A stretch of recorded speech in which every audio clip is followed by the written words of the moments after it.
बिहार के लाल ने किया महादेव पर कंप्लेन। ये वीडियो पूरा देखिए, सही किया या गलत इस लड़के ने कमेंट में जरूर बताइएगा। हर हर महादेव। क्या नाम है आपका? सुमन कुमार है। सुमन कुमार है। घर कहाँ है? पिताजी का नाम? श्री गणेश है।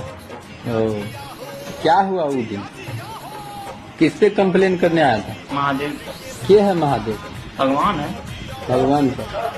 भगवान क्या बिगाड़ा? यही मेरे मन का बात सबको पता चल जाता है।